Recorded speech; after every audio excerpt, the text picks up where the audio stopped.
Por ello recibimos al diputado Rigel Sergent, él es diputado de la Asamblea Nacional por el Partido Socialista Unido de Venezuela. Muy buenos días, bienvenido a Primera Página. Buenos días, Rosa, muchas gracias. Rigel, que además has llevado durante muchos años uno de los temas que hoy por hoy también toma auge dentro de la población en cuanto a las preocupaciones, el tema de los inquilinos, la lucha por una vivienda digna. Son tiempos de pandemia, se han prohibido los desalojos, sin embargo, también cada día llegan denuncias en este sentido. Sí, bueno, primero creo que la pandemia ha puesto en mesa en realidad lo importante que es tener una vivienda, ¿no? Una de las consignas es quédate en casa y bueno, es difícil quedarse en casa si no tienes garantizada la vivienda, el hogar de la familia, más allá de la situación de la propiedad, ¿no? Más allá si la persona es propietaria de esa vivienda. Nosotros estuvimos la semana pasada, por cierto, en el Congreso Internacional de los Pueblos del Mundo y bueno, a nosotros nos correspondió como movimiento de pobladores, pobladoras, un poco coordinar y orientar el debate político con respecto al tema del hábitat, ¿no? Y este fue uno de los temas. Primero, bueno, como en una situación de pandemia nosotros podemos garantizar el derecho a la vivienda. Estuvimos debatiendo, discutiendo, por ejemplo, con los compañeros de España, de Centroamérica, bueno, las medidas que venimos estableciendo de los movimientos sociales para garantizar ese tema, cómo podemos luchar contra el desalojo arbitrario, forzoso, y de la misma forma, bueno, también cómo garantizar las distintas formas de propiedad que garanticen el acceso a la vivienda, porque a veces se piensa que es solo a través, bueno, del acceso siendo propietario, pero existen distintas formas, como el tema del arrendamiento, pero para eso también hay que luchar contra la especulación, para que realmente el acceso a la vivienda se pueda garantizar. Diputado, hemos recibido denuncias de que si bien están prohibidos los desalojos, pues realizan a través de otros mecanismos. Por ejemplo, hemos recibido acá denuncias de usuarios que nos han indicado que de repente les llega una notificación como haber cometido el delito de apropiación indebida por estar ocupando o ser inquilino de un lugar. Pues, o sea, a través de otras formas se busca además realizar esta especie de estos desalojos, ¿no? Sí, hay un hecho que es la criminalización del derecho, lamentablemente, de garantizar ese derecho a la vivienda o también la criminalización de las luchas, ¿no? A veces cuando una persona denuncia, bueno, que está siendo víctima de especulación inmobiliaria o, bueno, o que le pone un coto a las situaciones de presiones por tratar de desalojarlo, entonces, bueno, empiezan a criminalizar a estas personas, ¿no? Nosotros allí hacemos el llamado, bueno, no solo de la Asamblea Nacional, sino de distintas instancias, por ejemplo, la Superintendencia Nacional de Arrendamiento de Vivienda, la Defensoría del Pueblo también tiene abogados, tiene un área para atender el derecho a la vivienda, a que la gente denuncie cualquier problemática que pueda existir con respecto a esto, ¿no? El presidente de la República, a inicio, los primeros días de la pandemia, estableció las medidas para garantizar este derecho, ¿no? Uno, bueno, tiene que ver con respecto al tema de la prohibición de los desalojos. Las policías están facultadas para restituir a las personas que han sido vulnerables a este derecho, pero de la misma forma, bueno, también con respecto al tema por ejemplo, de cuánto es el costo, el canon de arrendamiento, ¿no?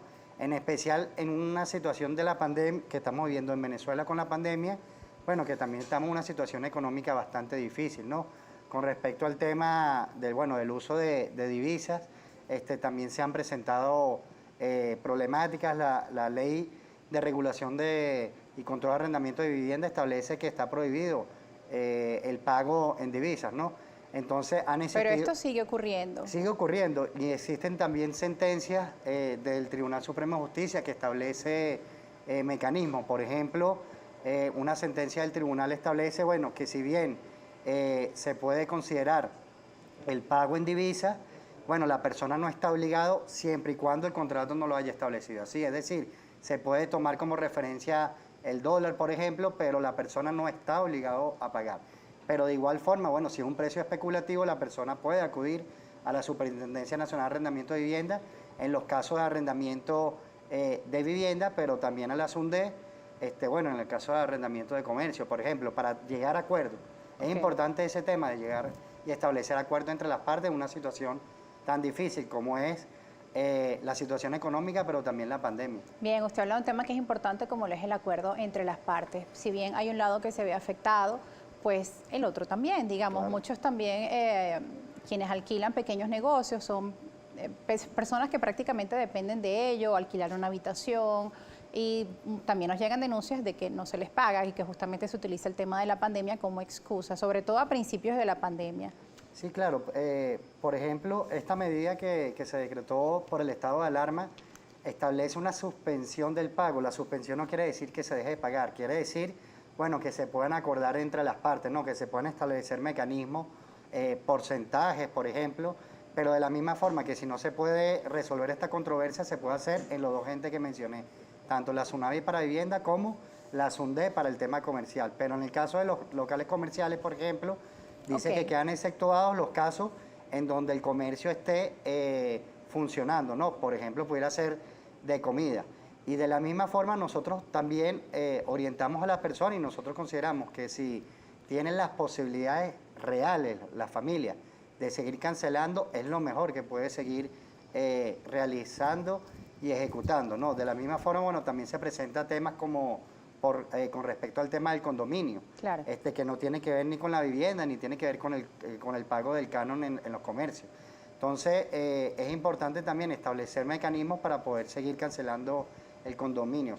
Ponemos por delante siempre el tema del acuerdo, el tema de poder hacer asambleas respetando las medidas de seguridad, bueno, para poder resolver este tema, bueno, para poder seguir conviviendo y teniendo un hábitat digno, porque la vivienda no es solo las cuatro paredes de un techo, sino también es el entorno donde vivimos. Bien, diputado, para seguir hablando, además del tema de la vivienda, hoy por hoy hay otro debate en la Asamblea Nacional. Hay una propuesta de la oposición de un proyecto de ley de ciudades comunales, mientras que desde la bancada del Partido Socialista Unido de Venezuela, pues se ha propuesto la ley de ciudades comunales. ¿Cuáles serían las diferencias de estos dos proyectos y cuáles serían además los puntos en los que acuerdan? Ciudades inteligentes versus ciudades comunales. Mira, la gran diferencia tiene que ver con la mercantilización de la ciudad y una ciudad para pocos y para pocas versus una ciudad incluyente, una ciudad en donde todas y todos tenemos derecho, y es así, porque alrededor del mundo se viene hablando de las ciudades sostenibles. Creo que es un debate en donde el común tenemos acuerdos, ¿no? Incluso más allá de las posiciones políticas de los gobiernos, pero cuando se habla de ciudades sostenibles, bueno, se habla también de las ciudades verdes, etcétera, pero ¿cómo llegamos allí, no? Entonces se utiliza, por ejemplo, la tecnología para seguir mercantilizando derechos como la vivienda. ¿En qué sentido se como el agua, mercantilizarían por las ciudades ejemplo, inteligentes? el acceso a algunas necesidades básicas como el agua. En algunas ciudades, bueno, se habla que el acceso del agua tiene que ser privatizado. Nosotros estamos hablando que no, que tiene que ser un derecho, ¿no? Que todas las personas, más allá de sus condiciones económicas, bueno, deben de tener el derecho de estos accesos, ¿no? O la privatización de los espacios, ¿no? Se puede hablar de ciudades inteligentes y que los espacios públicos estén privatizados, hay ciudades de eso, o entornos cerrados, urbanizaciones cerradas. Eso es distinto a que nosotros garanticemos que el espacio público, a propósito de la pandemia, por cierto, se pueda garantizar para todas y todos, ¿no? Nosotros en la ciudad de Caracas, por ejemplo, hemos avanzado en que los espacios públicos sean gratuitos y que también sean sostenibles y que sean espacios que realmente funcionen y sean atractivos para la gente. Que tengan los espacios, por ejemplo, atractivos para que la gente los ocupe, ¿no? Los ocupe con actividades culturales, ¿no? A veces hay modelos de ciudades que tienen espacios públicos pero lo privatizan, ¿no? Eso son la diferenciación que nosotros podemos tener, ¿no? Bien, diputado, fíjese que con respecto a un tema que usted menciona, no mercantilización del agua, en días recientes también nos acompañaba el diputado William Hill, presidente de la Comisión de Servicios, y él nos hablaba que era necesario aumentar las tarifas del agua potable, y ya ese día nos llegaban innumerables denuncias de la población que hoy por hoy se encuentra muy deprimido el acceso al agua potable en nuestro país. Lo que alguna vez surgió como inclusión para todos, hoy por hoy hay grandes afectaciones en cuanto al suministro de agua potable, no solo en las zonas populares, sino también en las zonas residenciales, en la ciudad capital y también en el interior de nuestro país. Y cuando se habla, obviamente, de aumentar un servicio que además no funciona, obviamente la población lo rechaza. ¿Qué opina usted en referencia a ello? Sí, bueno, yo pertenezco también a la Comisión de Administración y Servicios y bueno, dimos un gran debate.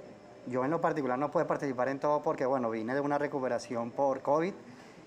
Pero recuerdo los primeros debates que nosotros hacíamos, hablamos del tema del costo, ¿no? De lo que es el servicio. Primero, reconocer, bueno, que todo trabajo, evidentemente, bueno, todo esfuerzo para sostener un servicio reconoce un trabajo, ¿no? Un trabajo, bueno, de un personal, de las instituciones, etcétera, y que en una situación económica, bueno, ha venido en detrimento, en especial por los procesos de hiperinflación que tenemos en el país, más allá de esos más allá de las causas del modelo de hiperinflación que tenemos, ¿no? Pero, por ejemplo, nosotros decíamos, bueno, y es lo que ha estado estableciendo este debate, de que, bueno, no todo el mundo tiene los mismos gastos de agua, ¿no? Ahí, hablando de las ciudades inteligentes, ¿no? O de las ciudades comunales. Ahí, por ejemplo, en términos económicos, hay empresas o modelos económicos que hacen un mayor gasto del servicio de agua, del acceso al agua, que no lo hacen, bueno, las familias, bueno, que tienen menos recursos, ¿no? En su casa, ¿no? Entonces nosotros, bueno, el que gasta más tiene que pagar más en este servicio, el que gaste menos tiene que retribuir menos, y el que, bueno, el que no gaste no, mucho menos, ¿no? Pero de la misma forma, con respecto al tema de la situación económica de las personas, ¿no? Bueno, una asalariada, una persona que dependa de un 15 y último, bueno, tiene menos condiciones económicas que, bueno, que una gran empresa, ¿no? Entonces yo creo que hoy el 15 y el último diputado no alcanza ni siquiera para la canasta básica. Claro, por eso nosotros como Estado, nosotros tenemos que garantizar ese acceso, y a veces es contradictorio, pero a veces la oposición nos critica el tema de los subsidios. Nosotros tenemos que garantizar, bueno, que el que tenga más, pague más, el que tenga menos, pague menos, y el que no tenga recursos en estos momentos por esa situación, por ejemplo, bueno, el Estado tiene que garantizar eso, ¿no? Entendiendo que estamos en una situación económica. Entonces, esas son las fórmulas que nosotros tenemos que encontrar para garantizar el acceso al servicio, que no tienen que ser permanentes, sino que posiblemente tienen que ser temporales, ¿no? Entonces, en ese debate, por eso también nosotros hacemos el llamado de la Comisión de Administración y Servicios a que esa metodología que nosotros hemos llamado pueblo legislador, la gente pueda participar, principalmente de forma organizada. Para eso, que también nos critican bastante desde la derecha o de la oposición, bueno, está una herramienta como el tema de los consejos comunales para poder participar y poder escuchar, pero no quiere decir que es la única herramienta. Nosotros tenemos que escuchar, por ejemplo, bueno, las universidades, que también tienen bastante que decir en el tema tecnológico. ¿Y qué ha pasado con esas organizaciones comunitarias ahora que toca el tema de los consejos comunales? Muchas veces en las mesas técnicas del agua dicen que ya no tienen esa misma relación con las empresas hidrológicas en cuanto a poder atender y responder a problemas en las comunidades, como el tema de las averías, esos mecanismos de participación popular que hoy también se están hablando dentro de las ciudades comunales, pues no han sido efectivos. Claro, fíjate, uno de los debates que hemos dado también a propósito de esta ley de agua, bueno, es el tema de la participación protagónica de la gente, ¿no? Llámese como se llame la organización, nosotros creemos en la organización de los consejos comunales, ¿no? y de las comunas. Pero yo doy un caso en particular y en concreto, fíjate, en Cotiza, en la parroquia San José de la ciudad de Caracas, bueno, hay un sistema que es muy mecánico, por muy tecnológico que sea, hay 3 llaves que están en plena subida, en donde a veces hay que abrirlas y cerrarlas, bueno, para garantizar. Ese sistema ha existido, bueno, desde que hicieron ese urbanismo, ¿no? Entonces, el movimiento de las llaves depende exclusivamente de la empresa prestadora de servicios, ¿no? Que es del Estado, y entonces si no viene, las personas pueden pasar días sin agua, ¿no? Nosotros creemos que si hay una corresponsabilidad en el manejo de esas llaves, las personas también pueden asumirlas, ¿no? Entendiendo el funcionamiento, que la gente tiene la capacidad para ello. Peor aún, en el sector existen trabajadores de la empresa prestadora de servicios, ¿no? Nosotros creemos, bueno, que la gente organiza allí, a través del Consejo Comunal, la comuna, esos trabajadores también, bueno, pueden hacer de forma responsable el movimiento de esas llaves y garantizar el servicio permanente a los 3 sectores donde se tienen que mover las llaves. Ese tema nosotros lo tenemos que garantizar a través de una ley donde permita la participación de la gente. Bien, diputado, ese tema lo vamos a seguir ampliando al regreso, así como una gran pregunta que hoy se tiene en referencia al tema del combustible. ¿Qué pasó? ¿Por qué seguimos con largas colas en las gasolineras? ¿Cuál es la posición que se tiene desde la Asamblea respecto a este tema? Nosotros al regreso también vamos a estar leyendo sus preguntas, sus comentarios con la etiqueta Primera Página en Twitter y en Instagram. No se aparte. Nacional por el Distrito Capital, Rigel Sergent.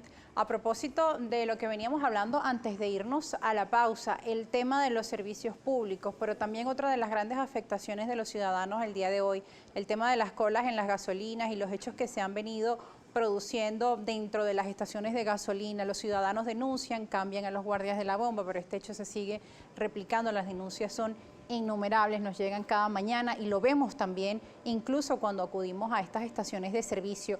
¿Cómo responder ante esta demanda? Y usted que hablaba de participación popular, de las comunidades organizadas, ¿no ha sido posible que este tipo de problemas se solucionen? Mira, es un problema que por más voluntad política que podamos tener, evidentemente hay factores estructurales que nosotros tenemos que resolver, factores externos también que nos afectan. En términos estructurales, bueno, hablo también de la producción interna que nosotros tenemos, que hemos sido afectados también por el tema del bloqueo. Nos guste o no nos guste, es una realidad. Creo que toda la población, o en su gran mayoría, lo reconoce que es así. Y hasta que nosotros no logremos destrancar ese bloqueo que nosotros tenemos y las medidas coercitivas que nos han aplicado, evidentemente no vamos a poder garantizar una mejor distribución del petróleo y, bueno, poder procesar también para que se convierta en el combustible, ¿no? Eso en primera instancia. Y en segundo, bueno, mientras esta situación permanezca, nosotros tenemos que buscar y tenemos que establecer medidas para ir mejorando la distribución al acceso de la vivienda. Desde un principio, bueno, se han establecido algunos mecanismos, bueno, con respecto al tema de la placa, por ejemplo, pero principalmente el tema concreto de la cotidianidad, de cómo funciona, bueno, creo que es importante, como estamos hablando, del tema de la participación de la gente, ¿no? Hoy en día las estaciones de servicio están custodiadas, bueno, por la Guardia Nacional, pero eso no quita, bueno, que también nosotros garanticemos, por ejemplo, la participación, vuelvo a repetir, de los consejos comunales, de las comunas, por ejemplo, de la comunidad organizada, bueno, para que garantizar, por ejemplo, que en la realización de las colas no hayan coleados, ¿no? Como lo llamamos coloquialmente, ¿no? Que no haya privilegios también en los términos, bueno, que a veces se valen de un amiguismo, o términos también, denunciar si hay corrupción en el tema de cómo se manejan las estaciones de servicio para que esto no suceda, ¿no? A veces también la corrupción no solo se da con funcionarios públicos, con servidores públicos, sino a veces también se da con privados, ¿no? Quiero decir, bueno, con los que tienen las concesiones de las estaciones de servicio, los que uno cree que es el tema del dueño, lo digo porque también lo he escuchado y a veces pasan, como quien dice, a los panitas, ¿no? A veces también sucede con algunos servidores públicos, me refiero, pudiera ser algún guardia nacional que puedas tener y que es importante que nosotros hagamos la denuncia sin temor. A través de los mecanismos, pero también a veces es bueno con algunos, y lo digo con toda responsabilidad, porque tampoco se trata de idealizar nuestras organizaciones sociales, pero también pudiera ser, bueno, que una persona de un consejo comunal, que un consejo comunal es toda la comunidad, bueno, también pueda ejercer mecanismos de corrupción y nosotros también tenemos que evitar. Lo principal para evitar eso es que nosotros también participemos. ¿Y a quién denunciar? ¿Cómo formular la denuncia? ¿A qué autoridades? Mira, creo que... Dentro de la Asamblea Nacional, claro, ¿tienen un mecanismo? Pasa por distintos mecanismos. Nosotros, allí hablo como, bueno, como diputado de mi partido político, que es el PSUV. Nosotros somos diputados, bueno, de los circuitos, de las parroquias, y bueno, nosotros también nos tenemos que poner a la orden para asumir esas denuncias, ¿no? Creo que es importante.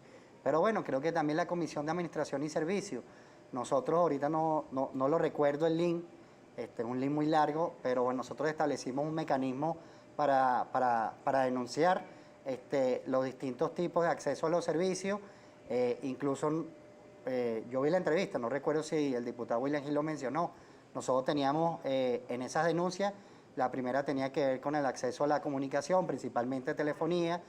La segunda tenía que ver con el tema del hábitat. Las conexiones a internet Sí, las conexiones a internet. Y bueno, a través de la comisión nosotros venimos priorizando el acceso a los servicios, bueno, pero creo que bien, si no recuerdo si tenemos el tema del acceso a la gasolina o este tipo de denuncia, creo que como comisión nosotros también deberíamos asumir este tipo de denuncia que nosotros pudiéramos hacer. También bueno, están los distintos entes del Estado que también se tienen que hacer valer. Pero bueno, como te digo, creo que una parte tiene que ver el tema del acceso político, donde el Partido Socialista Unido de Venezuela nos ponemos a la orden.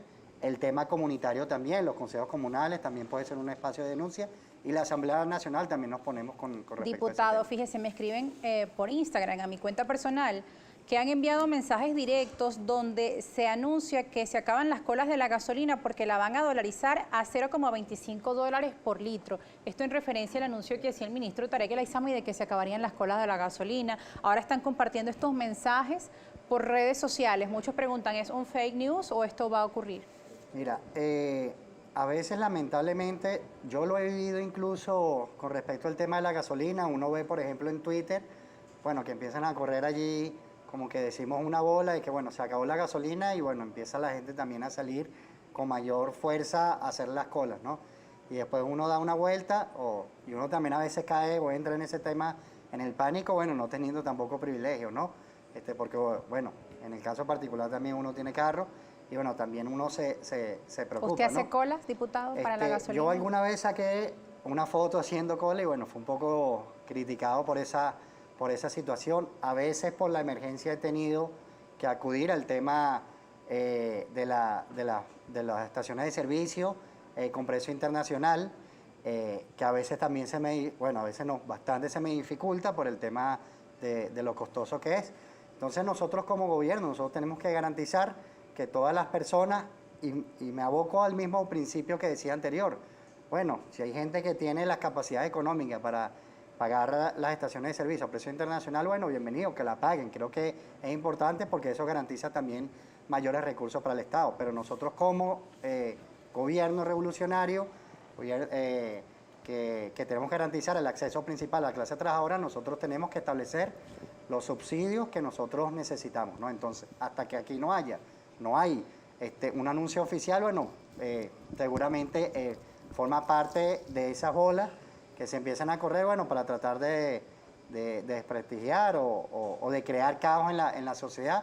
Y bueno, precisamente eso es lo que nosotros no queremos garantizar. Creo que, bueno, si establecimos una medida al principio en donde dimos esa diferenciación, bueno, se tiene que mantener, pero de la misma forma, hasta que nosotros nos garanticemos, vuelvo a repetir, bueno, las problemáticas que tenemos con la producción petrolera, bueno, no vamos a poder garantizar que las colas se acaben, porque es un tema que depende de la producción petrolera y que depende también del bloqueo internacional que tenemos. Diputado, hay preguntas de nuestra audiencia y antes de que se nos acabe el tiempo quisiera iniciar con ellas. Le pido por favor que sea lo más breve posible. El señor Ramón Ramos, el líder, le ha preguntado: ¿por qué los consejos comunales que fueron ganados por ciudadanos no afectos al gobierno les cuesta tanto registrarlos o les hace imposible su registro? ¿Los consejos comunales son un apéndice político del pueblo?, le pregunta el señor Ramón Ramos. No, bueno, como expliqué, los consejos comunales no le pertenece a un partido político, sino le pertenece a toda la comunidad, ¿no? Una comunidad que está conformada por entre 300, 400 familias aproximadamente, dependiendo de las circunstancias, donde todas y todos pueden participar. Si no le han registrado, bueno, como dije con el tema anterior, bueno, establezcamos los mecanismos para presionar y para garantizar que el registro se realice principalmente, bueno, por el Ministerio de Comunas y los entes y las oficinas que tienen establecido para tal. Hay más preguntas, una de ellas del señor José López. Buenos días, hay algo que no entiendo. El pueblo vota por unas personas para que trabajen, reciben un sueldo, solucionen sus problemas. Si tienen que formar consejos comunales, ¿esto no será más burocratizado, más burocracia o doble funcionarios? No, mira, al contrario, yo creo que nosotros tenemos que, y es en lo que creemos, transformar las estructuras del Estado que no le dan respuesta efectiva y oportuna a la gente. Mientras la gente más participe, más transparente va a ser bueno, la política, o mejor dicho, la gestión de nosotros los funcionarios. Mientras la gente mayor participación tiene, bueno, vamos a tener más respuesta, más eficiencia y más políticas abocadas a lo que la gente quiere. Ok, aquí hay otro comentario del señor doctor Dorángel. Dice: buenos días, Venezuela. Pregunta para el camarada Rigel: ¿dónde vemos los horarios para saber cuándo abren y cierran las llaves del agua en todas las parroquias de Caracas?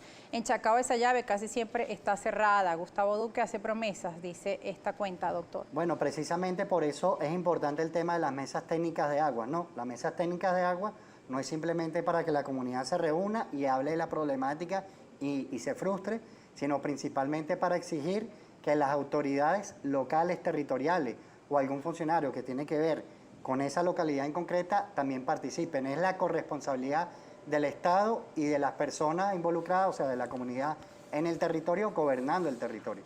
Aquí hay una denuncia que nos llega del señor Darío Gómez. Él le dice: Alcedo Mora, dirigente social en Mérida, denunció el desvío de gasolina de PDVSA hacia Colombia y hoy es un desaparecido forzado. ¿A dónde puede canalizar esta denuncia el señor Darío Gómez y qué respuestas dan desde la Asamblea Nacional? Bueno, está haciendo dos tipos de denuncias. Bueno, primero el tema de los servicios, que vuelvo a repetir, bienvenida la Comisión de Administración y Servicios, pero bueno, si también está hablando de una desaparición de una persona, aparentemente, bueno, y en una zona de conflicto, ¿no? Que es el tema de la frontera, bueno, por las políticas que ha llevado el gobierno de Colombia, bueno, hay 15 comisiones en la Asamblea Nacional y que, bueno, el respeto de los derechos humanos también se maneja en la Asamblea Nacional y que sería importante que el compañero pudiera hacerse presente, no físicamente en la ciudad de Caracas, sino a través de los diputados y diputadas del Estado, para poder establecer esa denuncia en la Asamblea Nacional. Hay otra pregunta. El abogado Francisco Marcano le dice: ¿qué pasó con el sueldo de los venezolanos? Lean por favor el artículo 91 de la Constitución. Se debe garantizar que el salario del trabajador sirva para cubrir su canasta básica, para además vivir de forma digna. ¿Qué ha ocurrido con el tema de los salarios dentro de la Asamblea Nacional? Sí, bueno, la situación que nosotros tenemos económica, vuelvo a repetir, de distintos factores. Uno tiene que ver con la renta de petrolera. La redistribución del salario de los trabajadores y trabajadoras dependió mucho de la renta petrolera. Al ser esta afectada, bueno, por distintos factores, uno de esos, el bloqueo, pero otra vez ha sido por la administración que se hizo desde PDVSA. Nosotros estuvimos allí, lamentablemente, presidida, bueno, por personas que no hicieron un buen manejo y que muchos de los trabajadores hicieron en su momento denuncia autocríticamente.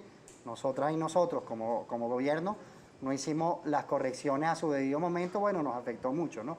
Entonces nosotros tenemos que mejorar. Pero a veces se ven dos Venezuelas, diputado. Se habla del bloqueo, pero uno ve bodegones por distintas áreas de la ciudad de Caracas. Ciertamente hay gente que a través de una crisis se ve beneficiada y que hoy tiene mayores recursos económicos. Por ejemplo, nosotros en un periodo de crisis hay cifras que establecen, bueno, que la banca privada ha tenido muchos beneficios, por ejemplo, ¿no? O algunos sectores, por ejemplo, de la economía, como el tema de las telecomunicaciones, ¿no? Entonces, nosotros tenemos que garantizar que esa redistribución de los recursos económicos le llegue principalmente a la clase trabajadora. Nosotros tenemos que hacer grandes cambios estructurales y, bueno, lo que viene haciendo también el presidente Nicolás Maduro Moro en los esfuerzos internacionales también para destrancar el tema del bloqueo, para garantizar, bueno, que los que dependemos de un 15 y último, bueno, podamos tener un salario digno. Bien, diputado, lamentablemente se nos acabó el tiempo, quedaron algunas preguntas por responder, así como temas sobre la mesa. Su cuenta en la red social Twitter ahora las vamos a compartir en nuestras redes sociales para que también puedan seguir compartiendo este tipo de denuncias y usted les haga también llegar sus comentarios. Agradecemos su participación en este punto de encuentro. Muchas gracias por la invitación.